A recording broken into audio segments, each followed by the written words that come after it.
कामाख्या साधकों के लिए, साधनाओं के लिए, साधना करने वालों के लिए स्वर्ग है। जिस मार्ग को आपके बारे में नहीं पता या मार्ग का आपको नहीं पता, तो उस मार्ग से चलिए जिससे पूर्वज चले थे।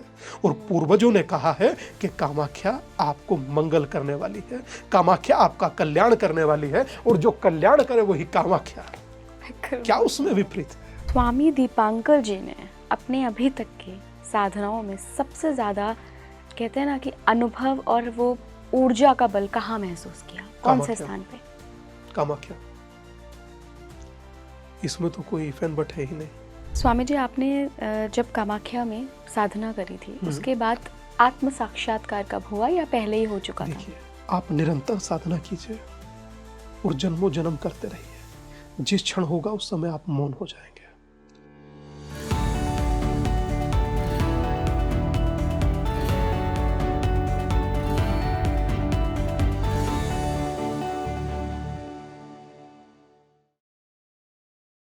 नमस्कार भारत, आप देख रहे हैं स्पीकिंग ट्री। मैं हूं आपके साथ इला गोस्वामी। कामाख्या देवी के बारे में आपने बहुत कुछ जाना पढ़ा होगा, लेकिन क्या कभी कामाख्या देवी को, उस शक्तिपीठ को आपने एक साधक की दृष्टि से समझा है, सुना है? आज के पॉडकास्ट में हमारे साथ एक ऐसे ही साधक जुड़ रहे हैं जिन्होंने कामाख्या देवी मंदिर में बहुत साल तपस्या की है, साधना की है। क्या अनुभव रहे हैं उनके, क्यों उनके गुरुजी ने उनको बाद में कामाख्या देवी ही भेजा आराधना के लिए, साधना के लिए? आखिर कामाख्या देवी पीठ में ऐसी कौन सी गुप्त एनर्जीज हैं, कौन सा सीक्रेट छुपा है कि ज़्यादातर तंत्र के हर साधक को वहाँ जाकर साधना करनी ही होती है? ऐसा कौन सा रहस्य है कामाख्या देवी मंदिर में? आज के पॉडकास्ट में हमने इसी पर बात की है।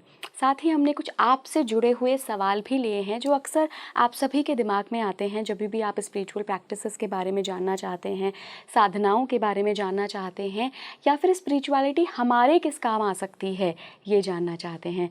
तो मैं आज के मेहमान का आप सभी से परिचय कराती हूँ। यूँ तो किसी परिचय का मोहताज नहीं है। सोशल मीडिया पर आपने इनके बहुत फायरी स्पीच देखे होंगे, लेकिन आध्यात्मिक स्पीच तो आज आप पॉडकास्ट में इनका देखेंगे।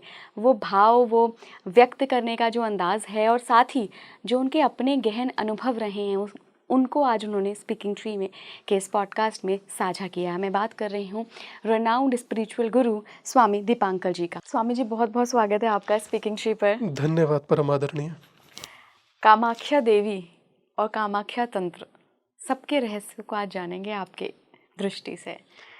तो सबसे पहले तो कामाख्या देवी आजकल मैं इसलिए कह रही हूँ क्योंकि सोशल मीडिया के जरिए बहुत कुछ जानने का मौका मिल रहा है यूथ को, लोगों को। सोशल मीडिया का एक दायरा होता है जी, और वो जो देखता है उतना कैप्चर कर लेता है।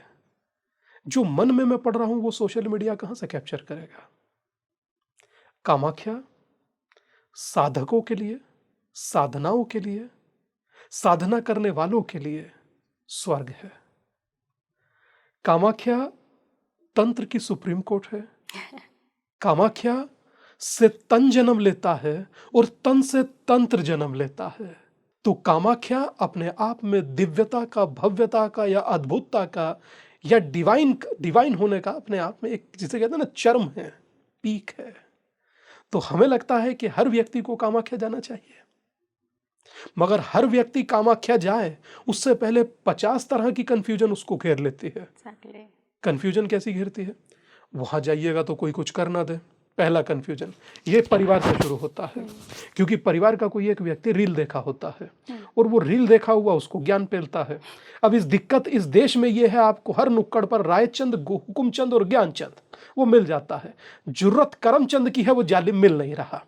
बहरहाल, अब मैं आपको बताता हूं कि आप कर्म स्वयं करिए और जाकर भगवती के, कामाख्या के दर्शन कीजिए।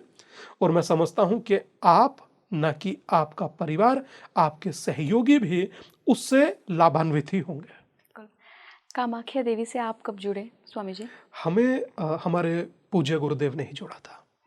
हमारे पूज्य गुरुदेव चाहते थे कि हम आगे की कुछ साधनाएं कामाख्या में करें। उनके बड़े प्रिय मित्र थे जिनका नाम था रमणीकांत। उन्होंने एक चिट्ठी लिख कर दी। हमने वो चिट्ठी मुस्कुराते हुए उन्हें पकड़ाई जा करके। उन्होंने एक कक्ष रहने के लिए दिया और उसमें कुछ समय रहने का अवसर मिला। वहीं रह करके कुछ समय साधनाएं की, और साधना करने के बाद का जो अनुभव होता था वो शायद अपने आप में अलग होता था। नीचे जाते थे तो एक त्रिपुर भैरवी का मंदिर था, कभी जी। कभी वहाँ चले जाते थे, वहाँ बैठ करके कर लेते थे, वहाँ थोड़ा सा सिंदूर माथे पर लगा लेते थे, आंख बंद करके थोड़ी देर साधना में बैठे रहते थे। मतलब वहाँ साधना करना मतलब लगता है जैसे बैटरी चार्ज नहीं हो रही, बैटरी फट ना जाए। वहाँ साधना करने का अनुभव अलग होता है। मुझे लगता है कि वहाँ जब साधना करते हैं तो आप जीते हैं, और जिसे परमात्मा को पाने के लिए साधना करनी है उसके लिए तो वो स्वर्ग है ही। जिसे भौतिक भी सुख चाहिए वो भी देती है। माँ तो माँ है ना। अगर जो साथ चल रही है, बच्चे का हाथ पकड़कर कहूंगा कि मुझको खिलौना दिलवा दे, खिलौना भी दिलवाएगी। कहूंगा कि मुझको बंदूक दिलवा, तो बंदूक भी दिलवा देगी। वो टर टर करते रहिए, वो आपकी इच्छा, मगर वो मना नहीं करती, क्योंकि माँ है। और जिसका इस जमीन पर कोई अंत नहीं वो माँ है, और जिसका ऊपर कोई अंत नहीं वो आसमां है दोनों में माँ ही। तो माँ तो एक ऐसी चीज है जो सदा रहेगी, और उसके पीछे मैं समझता हूं कि प्रथमम शैलपुत्री चा, जी। अब ये एनर्जी का जन्म हुआ है। द्वितीयम ब्रह्मचारिणी, वो एनर्जी बड़ी हो रही है। तृतीयम चंद्र घंटे थी, वो अपने स्वरूप में आ रही है। तृतीयम चंद्र घंटे थी माँ गौरी चाष्टमम न प्रथमम शैलपुत्री च, द्वितीयम ब्रह्मचारिणी, तृतीयम चंद्र घंटे थी कुष्मांडे चतुर्थकम, तो वो बड़ी हो गई है एनर्जी। तो आप जब इस तरह से अपनी साधना करते हैं तो अपने भीतर आप एक एनर्जी को बड़ा होते देखते हैं, जिस एनर्जी का नाम माँ है। और उसके लिए कोई बहुत बड़ा कोई रॉकेट साइंस नहीं है, एक पूज्य गुरुदेव की जरूरत होती है और आपको सही ट्रैक की, और कहीं ना कोई आपको मार्ग देने वाला मिल ही जाता है। क्या है, कोई भगवती अलग है आपसे या आपके होने से? कलाई पर राखी बांध देती है तो बहन हो जाती है, आप जन्म दे तो बेटी हो जाती है, विवाह कर लाएं तो भार्य हो जाती है, पूजे तो मां हो जाती है, और जपे तो भगवती है। वही स्वरूप अनेक हैं। ठीक वैसे ही जैसे आप किसी की बहन है, किसी की भार्य हैं, किसी की बेटी हैं, आप हैं तो एक ही ना। जब आपके तीन स्वरूप हो सकते हैं तो उसके नहीं होंगे जगत जननी के अनेक स्वरूप? वो भी है, कहीं छिन्नमस्ता है, कहीं काली है, कहीं दुर्गा है, कहीं गायत्री है, उसके भी अनंत स्वरूप हैं। परंतु जो साधक जो सोच कर जाता है उसे वो वहां मिल जाता है, ऐसा मेरा विश्वास है। परंतु आपकी भावना पुनित हो, आपके विचार पुनित हो, आपके मन में हो कि मुझे राष्ट्र के लिए कुछ करना है या स्वयं की साधना के लिए कुछ करना है, तो आप वहां कर पाएंगे। मगर आप सोचे वहां स्वार्थ के दृष्टिकोण से जाएं तो आप जाइए जरूर, मगर मुझे नहीं लगता, आशीर्वाद तो मां सभी को देती है, मगर जो सोचकर चाहे शायद वैसा ना हो पाए। मन में भाव होना चाहिए उसे पाने का, कि मुझे कुछ नहीं चाहिए भाई, मुझे तू चाहिए। एक बड़ी पुरानी एक पोइट थी, आपको बताते हैं कि मैं जानता हूं तू मेरे नजदीक है, तू एहसास ऐसा रहे सामने और मुझे दिखाई ना दे। तो वो तो एहसास है, और एहसास महसूस किया जाता है, देखा नहीं जाता। और वो दिखेगा आपको, ऐसा नहीं है नहीं दिखेगा, वो दिखेगा। हम जब वहां साधना करते थे तो एक थोड़ी सी मानसिक मानसिक रूप से एक विक्षिप्त देवी थी, कोई हम नहीं जानते। एक दिन हमारे साथ में ही एक व्यक्ति बैठे थे, वो गायत्री के बहुत बड़े उपासक थे, और हम लोगों की अच्छी मित्रता थी कि साधना के बाद हम भी बैठे हुए गपशप चल रही थी। उन्होंने कहा एक माला कर लेता हूँ, फिर बैठते हैं, आधा आधा प्याला चाय पीते हैं। वहीं बाजू में टीन शेड पड़ा हुआ, तो वहाँ हम बैठ जाते हैं मंदिर के राइट में। अब शायद है या नहीं, पुरानी बात बता रहा हूँ। तो बैठ करके हम लोग अपना चाय वाय पीने का आनंद ले रहे थे, तो इतने में वो भागी भागी आई और आके कहती बाबा बाबा बाबा, इस तरीके से। हमने देखा, हमने कहा ओहो, इनका हाथ जला हुआ है, शायद कहीं चोट खा लिए हैं या किसी ने जला दिया है। तो उन्होंने नाइसिल पाउडर निकाला और उसके हाथ पर डाला, और ऐसे लगा रहे थे जैसे माँ के लगा रहे हैं। वो भाव कहाँ से लाओगे? वो भाव अगर जो आपके भीतर है तो आप फिर चाहे वहां जाएं चाहे ना जाएं, वो आपके पास आ जाएगी। है सब भाव का खेल। जैसी मुद्रा वैसा श्राव, जैसा भाव वैसा स्वभाव, जैसा स्वभाव वैसा जीवन, और जैसा जीवन वैसे परिणाम। है सब आप ही पर। स्वामी जी, एक साधक को कामाख्या जाकर, स्पेशली एक तंत्र साधक को कामाख्या जाकर साधना करने का क्यों कहते हैं? वैसे देखिए तो गुरु आज्ञा है, गुरु इस आज्ञा पर है। क्वेश्चन नहीं करना है, बट कुछ तो इसका आध्यात्मिक मतलब होगा। देखिए, हमें लगता है कि बहुत से आचार्य ऐसे भी हैं जो शायद उधर नहीं चाहते, वो हर की पेड़ी पर बैठकर गंगा किनारे जपते हैं, क्योंकि गंगा भी तो माँ ही है। अब हम तंत्र फिर साधक बता भी, रहे हैं, तंत्र साधक भी। चाहे XYZ कुछ भी हो, गंगा किनारे एक माला की हुई का फल 1000 के बराबर होता है। जिस समय कलयुग आ रहा था और परीक्षित जी के पास गया था। हाँ, तो उस समय कहा कि कलयुग को बुलाने के लाभ हैं कुछ। हम्म। बोले एक ही लाभ है, एक माला करते ही सिद्धि हो जाएगी। तो उन्होंने कहा फिर तो तुरंत बुलाइए, एक माला जो जपेगा सिद्ध हो जाएगा, उसके बाद कोई दिक्कत होगी ही नहीं। हम्म। तो जैसे ही उसे आमंत्रित कर लिया, हम्म। आकर सबसे पहले मुकुट पर बैठे तो इंसान मुकुट पर बैठे और हंसने लगे। परीक्षित ने मुकुट उठाया और फेंक दिया। तो बोले सबसे पहले तो आप ही का मुकुट उतार दिए, कलयुग के आने का प्रभाव देखिए। पर बोले कोई बात नहीं, फिर भी एक माला जपने से सिद्धि तो होगी। तो मुस्कुराकर बोले कि एक माला जपने दूंगा तो ना सिद्धि होगी। एक माला जपने बैठते हैं कितने विचार मन में आते हैं, चाचे जी से पैसे लेने हैं, मामा जी को पैसे देने हैं, भाई का फोन आने वाला है, अब उनका खाना भी बनाना है और उनको लेने भी जाना है, बच्चों को, बच्चों की पढ़ाई भी कराना है। मतलब जितने ख्याल आने हैं उसी एक माला के दौरान आएंगे। जितनी देर जपिएगा आप 50 चीज सोचिएगा, वरना आप पूरे दिन मस्त बैठे हैं, आप कुछ भी नहीं सोचेंगे, कहने यार करूं क्या, मेरे पास करने के लिए कोई काम नहीं है। और जैसे ही जपने के लिए बैठे और आपके दिमाग में ख्याल आने शुरू, तो वो एक माला नहीं होने देता। वो एक माला करने में आपको सक्षम बना देता है आपका गुरु। इसीलिए मैं कह रहा हूं, मैं अपने हर वक्तव्य में कहता हूं कि गुरु का होना बहुत जरूरी है। आज मेरे गुरु सह शरीर नहीं है, मुझसे पूछे ना मैं उन्हें कितना मिस करता हूं, मुझसे पूछिए मैं उन्हें कितना जीता हूं। आज वो नहीं, मगर उनके बिना मैं कैसे व्याकुल, जैसे मछली बिना पानी के रहती है। जिनके होने से एक पीछे लगता है कि एक वात्सल्य का हाथ तुम्हारे कंधे पर है, एक पिता का हाथ तुम्हारे कंधे पर है, गुरु का हाथ तुम्हारे कंधे पर है, और वो हाथ जब हट जाता है, बस हाँ इतना सा फर्क है, पहले मैं उन्हें देख लेता था, अब सिर्फ वो मुझे देखते हैं, चाहे स्वर्ग से बैठकर देखते हो। मगर जब तक गुरु हैं उनकी खूब सेवा कीजिए, क्योंकि मैं समझता हूं कि गुरु साधारण होते ही नहीं हैं। वो हैं तब तक उनकी सेवा कीजिए, जब नहीं है उस समय रोने से ज्यादा अच्छा है जब हैं तब उनकी सेवा कीजिए, तब उनके साथ खड़े होइए, तब उनसे पूछिए कि दवाई कौन सी चाहिए ये बताइए, कौन सा इक्विपमेंट्स चाहिए जिससे आप ब्रीथ अच्छे से कर पाए। उन्हें सांस लेने में दिक्कत होती थी, इसलिए ऐसा कह रहा हूं। एक ऑक्सीजन मशीन आती थी, एक दिल्ली की एक सुप्रीम कोर्ट की वरिष्ठ लॉयर है, हमने उनसे कहा कि दीदी महंगा है, मदद करवाइए इसका। उन्होंने कहा भैया मैं ला कर दे देती हूँ, आप सोचिए ही मत। उनके लाने के बाद वो लगा करके उसको ऐसे सोते थे जैसे 2.5-3 घंटा, हमें लगता है जैसे देवता आराम कर रहा हो। मैंने देवता नहीं देखा, मगर मैंने गुरु देखा है।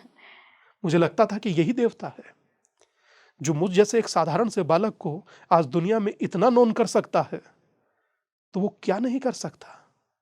मतलब एक गुरु होता है जिसमें हर तरह की पोटेंशियल है, और वो पत्थर को देवता बना देता है, उसमें वो काबिलियत होती है। आप जो करना है सो कीजिए, कोई धर्म आपको रोक कोई ना रहा है। आपको बड़ा आदमी बनना है, आप बनिए, धर्म आपकी मदद ही करेगा। आपको आगे बढ़ना है, बढ़िए, धर्म आपकी कहीं ना कहीं सहायता ही करेगा, आपके साथ चट्टान की तरह खड़ा हो जाएगा। मगर अपने धर्म से दूर मत रहिए, क्योंकि धर्म एक ऐसी धातु से बना है, मतलब धारण करने योग्य कुछ चीज है तो वो धर्म है। धर्मो रक्षति रक्षिता। आप धर्म के लिए खड़े हैं, धर्म आपके लिए खड़ा है। एक बात थी, मुस्कुराते हुए कहते थे कि बढ़ते चलेंगे जब हम यारो आगे, तब कोई भी हमको हरा ना सकेगा। सूर्य की भांति जब चमकेंगे हम सब, अंधेरा तब हमको डरा ना सकेगा। और धर्म और आस्था जो लुप्त हो रही है, कोई ना कोई इसको बचा कर चलेगा। और जीना मरना देश धर्म की खातिर, तो धर्म ही हमको यारो बचा कर चलेगा। और जिस मार्ग को आपके बारे में नहीं पता, या मार्ग का आपको नहीं पता, तो उस मार्ग से चलिए जिससे पूर्वज चले थे। और पूर्वजों ने कहा है कि कामाख्या आपको मंगल करने वाली है, कामाख्या आपका कल्याण करने वाली है, और जो कल्याण करे वही कामाख्या। क्या उसमें विपरीत है? आपने कभी, जब आपके पूर्वज थे, आपने कभी लिखना पहले नहीं सीखा, आपने बोलना सीखा। तभी आपने कहा डमक डमक डमक डमन्नी नाद वट डमरवयम। अब इसे लिखेगा कोई कैसे? इसे लिख नहीं सकते थे। जटाटवी गलज्ज्वल प्रवाह पावितस्थले गले व लंबे लंबे ताम भुजंग तुंग मालिकाम डमट डमट डमट डमन निनाद वट डमरवयम चकार चंड तांडवम तनोतु नः शिवा शिवम। तो इसे लिख नहीं सकते थे, बोल सकते थे, तो इसीलिए स्वर विज्ञान बना, इसी से स्वर विज्ञान बना। इसीलिए संस्कृत पढ़ने वाले को कहा जाता है लवर तवर चवर, ये सारे 32 चरण 36 चरण जो भी है पढ़ो, तब ना सीखोगे। तो मैं समझता हूं एक शुरुआत करिए, बिल्कुल। कामाख्या जाना है जाइए, घबराइए मत। ये कहने की बात होती है, वहां जाइएगा तो ये हो जाएगा, वहां जाएंगे तो वो हो जाएगा। ये और वो हो या ना हो, आप जाने से चूक जाएंगे, इतना जरूर होगा। बिल्कुल। और एक सबसे खतरनाक बात हमें लगती है, 4 लोग सोचेंगे तो क्या कहेंगे। कि आप कुछ तंत्र करवाने जा रहे नहीं हो। नहीं, 4 लोग सोचेंगे तो क्या कहेंगे। हमें अपनी उम्र के इस पड़ाव पर आ गए, हमें वो 4 लोग नहीं मिले। है कौन ये 4 लोग भाई? कोई 4 लोग नहीं है। आप ही हैं जो 4 लोगों के बारे में सोच रहे हैं। आपके बारे में कोई नहीं सोच रहा, ये तय मानिए। तो डोंट वेस्ट टाइम।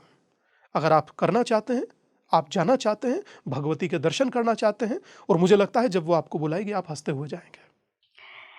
स्वामी जी, आप तंत्र साधनाओं के साथ कब जुड़े? देखिए, आप बार बार तंत्र का जिक्र कर रही हैं। मैं तंत्र पर इसलिए ज्यादा बोलने से बच रहा हूं क्योंकि लोग तंत्र को समझते नहीं हैं। स्पीकिंग ट्री की ऑडियंस स्वामी जी काफ़ी, अब ठीक है मुझे ना? लगता है। तो मैं जरूर आपके लिए बता देता हूं, जी। आपकी ऑडियंस के लिए बता देता हूं। हमारा फर्स्ट टाइम जब हम 9, 10, 11 साल की हमारी उम्र थी, जब हम बाबा से मिले। अच्छा। उस सामने एक देवबंद एक जगह है देपन। यूपी के सहारनपुर में। तो हम पहली मर्तबा जब उनसे मिले, पहली बार उनसे मिले, उन्हें देखे, एकदम प्रसन्नचित्त, चेहरे पर स्माइल, और बैठे हैं, चेहरे पर ललाट पर तेज एकदम। यहाँ माथे पर उनके गड्ढा था। तो उनको जो जो भी मिलते थे कहते थे गड्ढे वाले बाबा। तो हमारे एक बड़े प्रिय थे क्या हैं, कीर्ति भूषण जी। तो हमने उनसे, वो हमको काली नदी के पास बैठे हुए जप करते देखते थे। बोले कि आपकी मंजिल तय कराने वाला एक ही व्यक्ति है इस दुनिया में, और उसका नाम है गड्ढे वाले बाबा। मैं आपको उनसे मिलवाता हूँ। हमने कहा अच्छा चलिए। तो वो मिलवाने के लिए हमको लेकर गए। तो जैसे ही लेकर गए तो सारा शमशान, और शमशान में एक तख्त, और तख्त पे बैठे हुए गुरुदेव। कहने लगे यही वो व्यक्ति है। आप 10 साल के थे? 10, 11 साल के। आपको डर नहीं लगा? जीवित से लगता है, मृतक से नहीं। क्योंकि जीवित विचार करता है, दुख देगा सुख देगा वो तो आपका भाग्य है। जीवित आपको तनाव दे सकता है, मृतक क्या तनाव देगा, जो रहा ही नहीं बेचारा। और वो तो शमशान है जहां सबकी शान एक समान, जहां राजा भी फूके और रंक भी, जहां सबकी शान एक समान, वो शमशान। सब मतलब बराबर। तो वहां देखे बाबा बैठे हुए, तो उन्होंने कहा कि सुना। बोले क्या नाम है? हमने कहा कि ये नाम है। बोले अच्छा कोई बात नहीं, क्या चाहते हो? आपकी सेवा करना। कहने लगे अच्छा ठीक है। बोले आया जाया करो। हमने कहा ठीक है। तो हम आते थे जाते थे। माता को बताया, अपनी माँ को, हमने मदर को। बोले नहीं अच्छी बात है, जाना चाहिए। उन्होंने भी कहा जाना चाहिए। हमें और खुशी हुई कि मदर भी चाहती है जाए तो जाए, कोई आपत्ति नहीं। तो चले गए, जाना आना शुरू किया वहाँ पर। एक समय के बाद उन्होंने कहा मैं चाहता हूँ कि अब तू थोड़ा समय यहाँ रुका करे। ओके। हम मान गए कि रुकेंगे। अब फिर थोड़े समय के बाद उन्होंने कहा कि माँ से बोलना कि कोई जरूरी काम हो तो बता दिया करे, वरना मैं यही रहा करूँगा। और फिर एक समय बाद उन्होंने कहा कि मुझे लगता है कि अब तुझे दीक्षा लेनी चाहिए। उस समय दीक्षा ले लिया, और दीक्षा लेने के बाद उन्हीं के साथ सफर शुरू हुआ। उसके बाद फिर जो उन्होंने कहा हमने वो किया। फिर हमने नहीं किया वो जो हमारा मन चाहा, फिर हमने वो किया जो गुरु ने कहा। गुरु की आज्ञा ही केवलम है, वही मोक्ष है। इस दौरान आपने शव साधना, शमशान साधना भी करी? शव साधना बड़ा शब्द है, इसको हमें लगता है कि हम लोगों को बोलने से विचार करना चाहिए। पर उन्होंने एक चीज हमसे कही कि मेरा मन है कि प्रतिदिन तुम जाओ, एक क्रिमिनेशन होते देखो और लौट कर आ जाओ। प्रतिदिन तुम जाओ, एक क्रिमिनेशन होते देखो और लौट कर आ जाओ। 1 साल तक यही चलता रहा। जब ये साधना संपन्न हुआ, बोले सिर्फ देखना है और कुछ नहीं करना। और बोले चुप से देखकर प्रणाम कर कर लौट कर आ जाना। 1 साल बाद जब हमने उनसे पूछा, हमने कहा कि ये क्यों कराया? बोले इसलिए कि अब लाइफ में कोई चीज तुझे अट्रैक्ट नहीं कर पाएगी, तूने इतने क्रिमिनेशन होते देख लिए। हर अटैचमेंट से तुझे दूर करना चाहता था, इसीलिए साधना कराई। और जब आप हर प्रकार के अटैचमेंट से दूर हो जाते हैं, आपको हर अटैचमेंट से दूर कर देता है। आपको किसी प्रकार का कोई आपको अट्रैक्शन पॉइंट ही नहीं कोई बचता। यही तंत्र है, यहीं से शुरुआत होती है। फिर उसके बाद बोले कि महादेव पर खूब बैठकर जल चढ़ाओ, 10, 20, 30 लोटा। हम 10, 20, 30 होने पर ही ताली मार देते थे। हमने माँ काम फतेह हुआ। अरे नहीं यार, 20, 30 में क्या होगा, और चढ़ा। तो 50 लोटा चढ़ा है। मतलब उन्होंने जो कह दिया हमें वो करना है, इससे आगे हम कोई दिमाग नहीं लगाते थे। हम दिमाग लगाना भी नहीं चाहते थे। इसलिए दिमाग नहीं लगाना चाहते थे क्योंकि उस जैसा हीरो, उस जैसा योद्धा, उस जैसा व्यक्ति जब विचार बन जाता है तो वो गुरु कहलाता है। वो विचार थे। हजारों पुस्तकें आश्रम में रखी, और कौन सी पुस्तक के किस पन्ने पर क्या लिखा है, उस व्यक्ति को एक एक शब्द का पता था। श्रीमद् भगवद गीता हम पढ़ रहे हैं। श्रीमद् भगवद गीता अध्याय नंबर 4 श्लोक नंबर 13 पन्ना नंबर 176 स्पष्ट लिखा था, चातुर्वर्ण मया श्रेष्ठम गुण कर्म विभाग्यशा। बोले दोबारा से पढ़ो, गुण कर्म विभाग्यशा, प्रोनाउंस ठीक करो। तो एक एक शब्द पर एक एक अर्थ को बराबर कर कर संजो देना, यही गुरु का काम होता है। और ये भारत गुरुओं की, संतों की भूमि रही है। चाहे वो बंगाल का आनंद मठ हो, चाहे तैमूर स्वाद घाटी से होता हुआ है, उसे लौटाने वाला भी भगवा और नागा ही होता है। तो सन्यासी होना सहज नहीं है। मैं समझता हूं कि गुरु आज्ञा का पालन करना बहुत बहुत बहुत दिव्यता है, और जिसने वो पालन कर लिया तो समझिए उसने सारी साधनाएं कर ली। स्वामी जी, आप काफ़ी लॉजिकल हैं। मैंने आप पे पूरा रिसर्च किया था इस इंटरव्यू के पहले, और आपके जितने भी संदेश आप देते हैं लोगों को, बहुत लॉजिकल होते हैं वो। जब साधनाओं की बात आती है और साधनाओं के अनुभव की बात आती है, वहाँ पे लॉजिक फिर चला जाता है, क्योंकि आपको ऐसे ऐसे परालौकिक अनुभव होते हैं जिसका ना तो साइंस के पास कोई एक्सप्लेनेशन है, और अगर आप किसी को बताएंगे तो वहाँ भी कोई लॉजिक नहीं लगता है। ये अनुभव तो आपको डेफिनेटली हुए होंगे। अब मैं आपको उसी लॉजिक पर भी ले चलता हूँ और आध्यात्म पर भी ले चलता हूँ, दोनों चीज़ों को जोड़ता हूँ साथ में। जब आप साधना में होते हैं वो एक अलग विषय होता है, अलग विचार होता है। उस समय आप शायद विचार भी नहीं, निर्विचार की स्थिति में होते हैं, वो अलग विषय होता है। मगर वर्तमान आप ही ना लोग कहते थे, या आपके पूर्वज या मेरे पूर्वज या भाई के पूर्वज, कि यहाँ तो कण कण में भगवान है, कहते थे। 21वीं सदी का सबसे बड़ा नोबेल पुरस्कार अगर किसी को मिला तो वो सन लेबोरेटरी में एक रिसर्च करने वाले फिजिक्स के साइंटिस्ट को मिला, जिसने कहा कि गॉड पार्टिकल होता है। आप सोचिए कि गॉड पार्टिकल को आज वो कहते हैं उन्हें नोबेल मिलता है, और हम कहते कहते थक गए, और पूर्वज कहते कहते थक गए, कोई मानने को तैयार नहीं था। और सोचिए कि इतनी बड़ी दुनिया की लेबोरेटरी है जिसे सन लेबोरेटरी कहा जाता है यूरोप में, उसमें मात्र एक प्रतिमा लगी है, वो भी नटराज की, नृत्य करते हुए। तो मुझे प्राउड तो होगा कि मेरा धर्म वैज्ञानिक है। एकमात्र सनातन ऐसा है जो वैज्ञानिक के साथ साथ जिसमें जूरी महिला है। कोई एक धर्म पूरी दुनिया में बताइए जिसमें महिला पूजी भी जाती हो। जो अर्थ कहने का कुल मिलाकर यह है कि जो एकमात्र पूज्य कहा जाता है महिला को, और जिस श्लोक को पढ़ा जाता है यत नार्यत पूज्यन्ते रमन्ते तत्र देवता, वो मात्र सनातन में ही संभव है। और ये किस ग्रंथ में लिखा है जानती हैं आप? नहीं, मनुस्मृति में। देखिए, और मनुस्मृति के बारे में हम लोग पानी पी पी कोसते हैं। A little knowledge is a very dangerous thing। पता नहीं है इसलिए बोल रहे हैं। पूरी दुनिया में अब तक जितनी मनुस्मृति थी, कितने श्लोक थे उसमें जानती हैं आप? और सोचिए कि लोगों को इतना तक नहीं पता, और लोग बात, और सोचिए कि जिन लोगों को पता नहीं और नफरत की भाषा बोल रहे हैं, और वो भी श्लोक मनुस्मृति का बोल रहे हैं, और बिना पढ़े ही जला रहे हैं। बिना पढ़े ही चला रहे हैं, क्योंकि पता नहीं है। और पता ना होना बहुत बड़ा नुकसान होता है। तो पता करने में आलस है। नहीं, आलस नहीं है, फिर पढ़ना भी तो पड़ेगा उसके लिए। और पढ़ने से शायद मुझे लगता है लोग बचते हैं। 2685 श्लोक हैं अब तक जितनी भी मनुस्मृतियां लिखी गई। जितनी भी मनुस्मृतियां अब तक लिखी गई उसमें 2685 श्लोक हैं, और जिसमें 1214 श्लोक शुद्ध हैं, बाकी अशुद्ध हैं। 1214 श्लोक शुद्ध हैं, बाकी सब अशुद्ध हैं, अपनी तरफ से जोड़ दिया गया। जैसे रामायण में उत्तरकांड, जी जी, शंभु वध, ये सब अपनी तरफ से जुड़े हुए हैं ताकि सनातन को डाउन किया जा सके, धर्मों को डाउन किया जा सके, वेदों को डाउन किया जा सके, आप ग्रंथों को डाउन कर सकें। मगर कहाँ सनातन डाउन हो रहा है? वो डाउन नहीं होता। उसके मानने वाले अनुयायी बड़े बड़े सनातनी पड़े हैं भाई, और वो चाहे यहाँ पर हो और चाहे विदेश में बैठा हो। आप स्त्री शक्ति की बात कर रहे हैं। कामाख्या देखिए, सबसे बड़ा प्रतीक है स्त्री शक्ति का। आपके बाजू में लगा हुआ बिहार है, बिहार के अंदर मंडल मिश्र का और आदिगुरु शंकराचार्य का संवाद क्या किसी से छिपा है? जो उनकी जो मिसेस थी वो ज्यूरी थे, और जब संवाद खत्म हुआ तो उन्होंने कहा कि मंडल मिश्र जी आप नहीं, आदिगुरु शंकराचार्य विजय हुए हैं। बोले कारण? बोले अपने शरीर पर फूल माला के गिरे हुए पत्ते देखिए कितने, और उधर देखिए कितने, उधर एक भी पत्ता नहीं था। इसका अर्थ आप भावावेश में बोल रहे थे मगर तार्किक नहीं। जो तर्क दिए गए आदिगुरु शंकराचार्य की तरफ से वो दिव्य थे। तो सोचिए कि जहां जूरी देवी होती है, और आज भी हम लोग कहते हैं कि न्याय की देवी मां पीताम्बरा है, विजय की देवी पीताम्बरा है, तो मैं समझता हूं कि हम लोगों के यहां तो आज से नहीं आदिकाल से और हम लोग जब अपने आश्रम में होते थे और अगर कोई छोटी सी बच्ची आ गई नवरात्र में, सबसे पहला काम होता था, बाबा कहते थे कि इसके पाँव पर, चरण धोइए। हाँ, इसके पाँव को धोइए, इसको तिलक लगाइए, आरती उतारिए और दक्षिणा दीजिए। और जब ऐसा होता था बोले तेरी साधना सफल हो गई।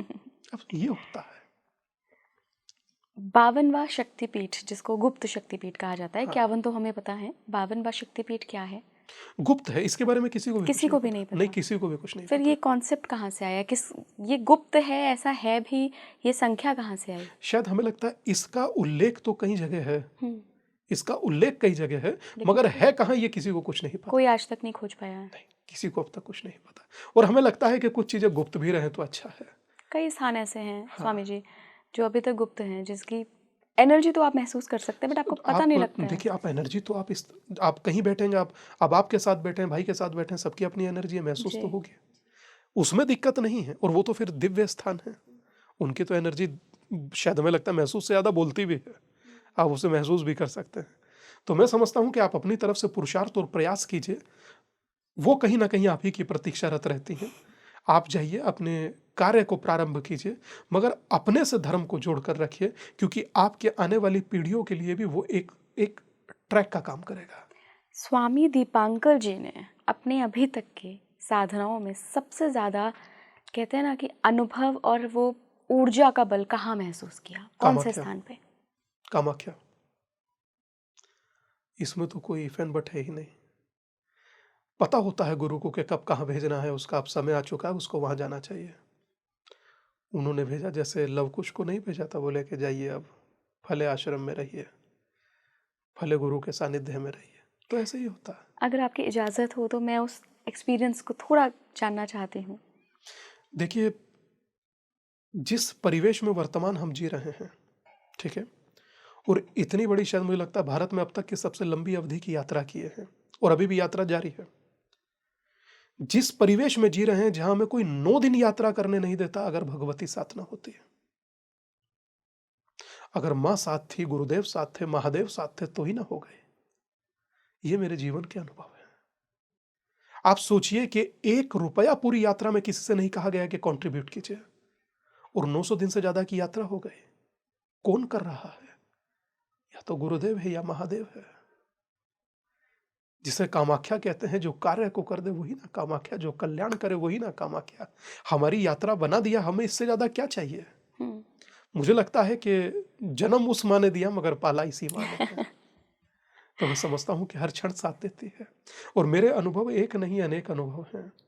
जब जब आवश्यकता पड़ती है, कहीं ना कहीं से शंख की आवाज कान में गूंजने ही लगती है, पता लगता है कि साथ है, तो ही ना हाँ, इतनी वो चीजें हैं। अपने भक्तों को, अपने बच्चों को संकेत दे देती हैं कि अगर आप उसको समर्पित हैं, अगर आप उसके प्रति समर्पित हैं, आप चाहते हैं कि वो आपके साथ 100% और आप उसके साथ 1% भी ना हो, मुश्किल है, फिर तो नामुमकिन है। दिखावे से नहीं ना, दिल से होगा।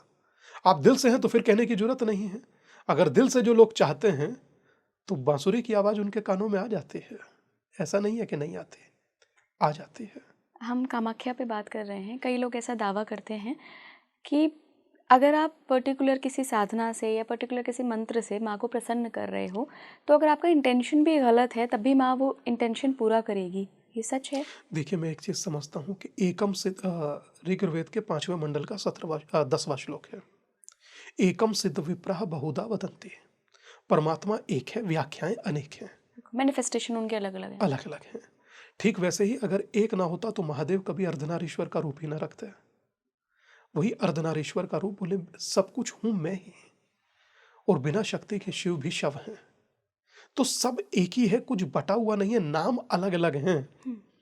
काली कहिए, छिन्नमस्ता कहिए, तारा कहिए, भुवनेश्वरी कहिए, मातंगी कहिए, XYZ, जो आपको कहना चाहें, मगर वो हैं सब एक ही।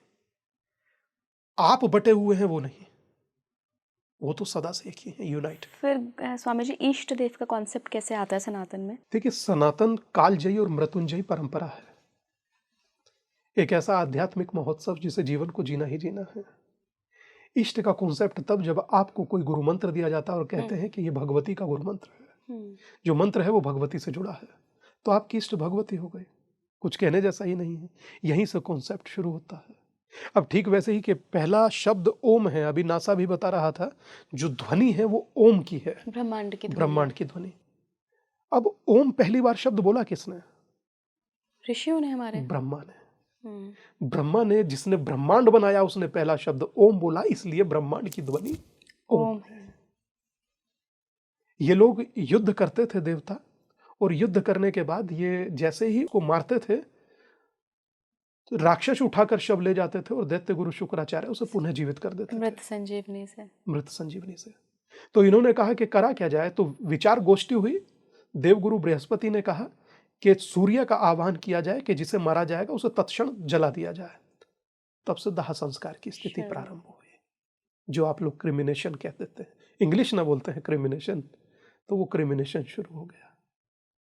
बोले कि तत्काल ही स्वाहा करिए सूर्यदेव, ताकि जीवित करने का कोई अपॉर्चुनिटी ना हो हाँ उनके पास। खेल ही तमाशा खत्म हो जाए। तो सूर्यदेव ने कहा कि चलिए हम साथ हैं आपके। तो इस तरह से चीजें घटित होती है। इसीलिए आप कभी भी देखिएगा, एक कहते हैं ना भगवान का शुक्र है, शुक्र भगवान का नहीं है, शुक्राचार्य तो अलग ही है। भगवान की तो कृपा है, भगवान की दया है, भगवान की क्षमा है।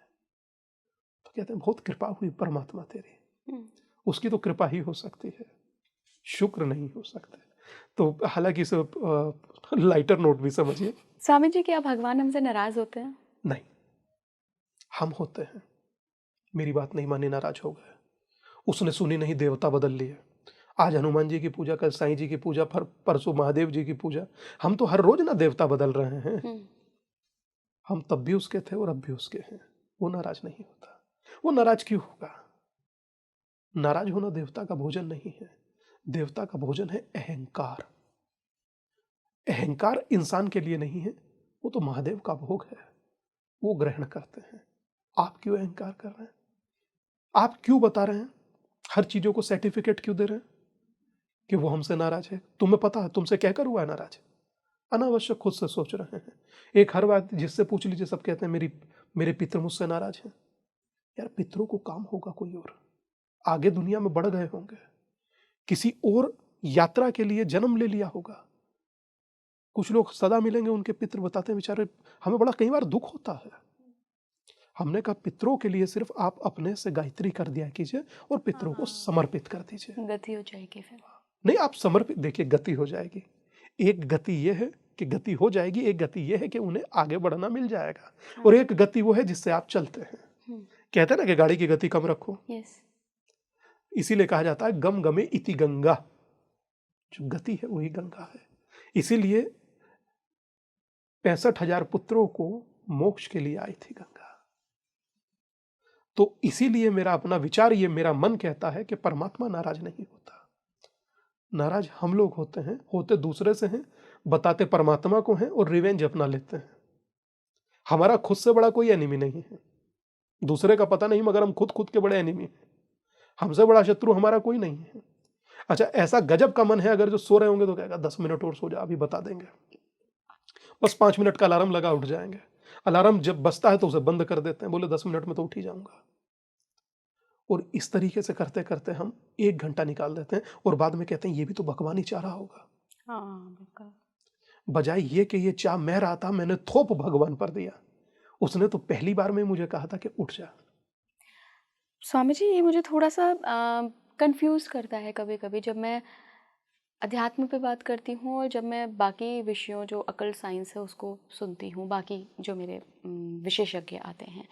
तो जब हम बात करते हैं कर्मों की, जैसे आपने भी एग्जाम्पल दिया कि एक व्यक्ति सोता ही रह गया और उसके बाद उसने कहा भगवान करा रहा था, तो हम बहुत सारा प्रारब्ध तो अपना पूर्व जन्मों से लेकर आते हैं ना, कि एक सर्टन फैमिली में पैदा होऊंगा, एक सर्टन व्यवहार होगा मेरा। आपने मुस्कुरा कर कहा कि नहीं आप ये कर लीजिए, तो ये भी तो भगवान ही कहलवा रहा। आपने कहा इंटरव्यू में माँ कामाख्या पर बोलिए, ये भी तो भगवान ही कहला रहा है। अब कम से कम सुनकर उठ जाओ भाई, ये भी तो भगवान ही कहला रहा है। टाइम वेस्ट मत कीजिए, ये भी तो भगवान ही कहला रहा है। उठो बैठो, जाकर ब्रह्म मुहूर्त में करिए माँ कामाख्या की साधना, ये भी तो भगवान ही कहला रहा है। भगवान एक ही चीज नहीं कहलवाता कि सिर्फ आलस करो। हाँ, भगवान सब कहलवाता है। हम अपने पिक एंड चूज करते हैं ना, हम बहुत कलाकार लोग हैं, समझदार लोग हैं, हम अपने हिसाब से चीजों को मोल्ड कर देते हैं। राइट। मगर हम जो एक्चुअल हैं हम वो नहीं होना चाहते। यही हमारे साथ सबसे बड़ा है रोग कि क्या कहेंगे लोग। छोड़िए, उठिए और अपने लक्ष्य को साधिए। अर्जुन का निशाना मछली की आंख थी। आपका लक्ष्य क्या है ये तय कीजिए। Don't waste time. Swami ji, आपने जब कामाख्या में साधना करी थी उसके बाद आत्म साक्षात्कार कब हुआ या पहले ही हो चुका था? देखिए, आत्म साक्षात्कार एक बड़ा विषय है। हम्म, मैं समझता हूं आप निरंतर साधना कीजिए और जन्मों जन्म करते रहिए। जिस क्षण होगा उस समय आप मौन हो जाएंगे। उसके बाद कुछ बोलने को ही नहीं बचता। जितना भी तिलपुल मेरे जीवन का अनुभव है, आपके दर्शकों के साथ इसलिए शेयर कर रहा हूं कि उन्हें भटकना ना पड़े। बिल्कुल। क्योंकि अगर एक भी क्लिक कर गया तो शायद मुझे लगता है कि लक्ष्य तक पहुंच जाएगा। क्योंकि हम लोग अगर पहुंचे हैं तो आप भी पहुंचिएगा। हम लोग कुछ कर पा रहे हैं तो आप भी कर पाइएगा।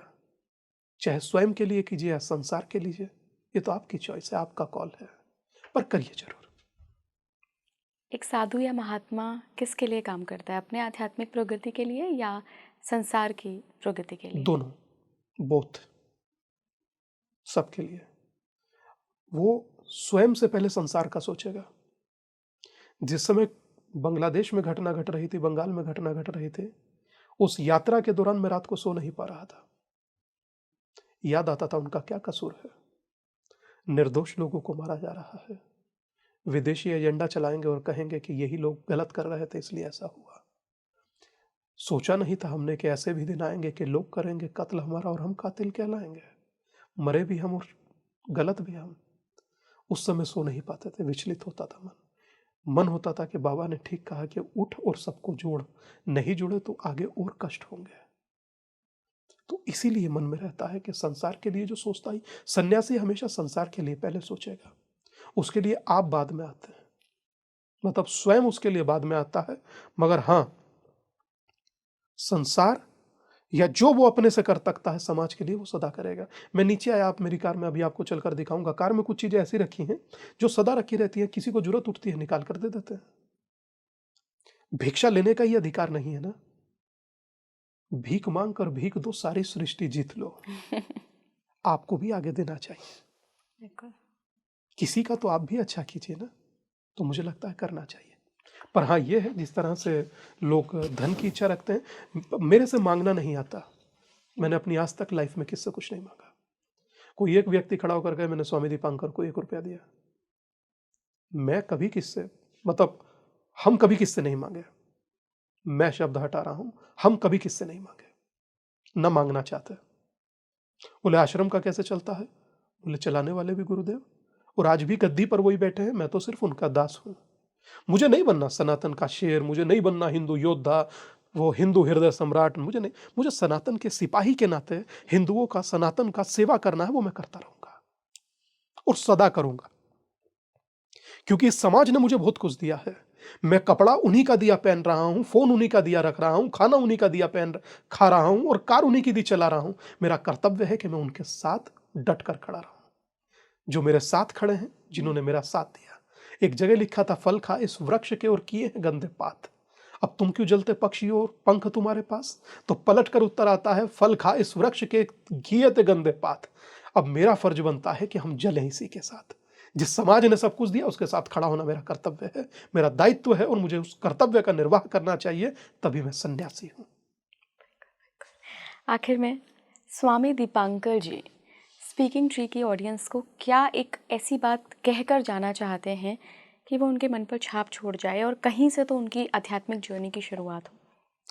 मैं सिर्फ इतना कहना चाहता हूं कि देखिए, मेरे जैसे इसके बाद भी पॉडकास्ट में हजारों लोग होंगे, आपके पास भी सुनने के लिए हजारों पॉडकास्ट, मगर यह कहने वाला कोई नहीं होगा कि अब जाग जाइए, अब खड़े होइए।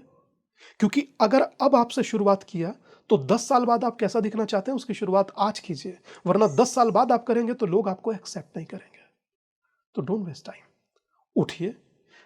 हमसे बाबा मुस्कुराकर कहते थे कि जब तू सोता है तो किस्मत सोती है, जब तू जागता है तो किस्मत जागती है, जब तू चलता है तो किस्मत चलती है, जब तू दौड़ता है तो किस्मत दौड़ती है। तो मैं कहता हूं कि अब दौड़िए, दौड़िए और अपने लक्ष्य को प्राप्त कीजिए। बहुत बहुत धन्यवाद स्वामी जी धन्यवाद जुड़ने के लिए। परमात्मा, थैंक यू सो और मच। मेरा मन तो नहीं था कि मैं समाप्त करूं एपिसोड, लेकिन एक समय की सीमा होती है और आपके पास भी थोड़ा समय कम है। अदरवाइज तो इतना ज्ञान है कि बस सुनते चलता जाओ, चला चल चलता चलेगा।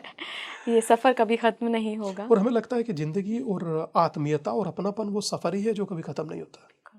आज यहाँ कल वहाँ परसों कहाँ किसी को नहीं पता, पर हाँ यात्रा जारी रहनी चाहिए। और आपकी यात्रा भी जारी रहनी चाहिए। वो यात्रा जारी है। एक जगह लिखा था, बोले पिक्चर अभी बाकी है। पिक्चर अभी बाकी है, बिल्कुल। आज के लिए इतना ही। देखिए अभी मैं बहुत रस में डूबी हूँ, जो जितनी भी हमारी आध्यात्मिक चर्चा हुई है, तो आगे बहुत ज़्यादा कुछ नहीं कहूँगी।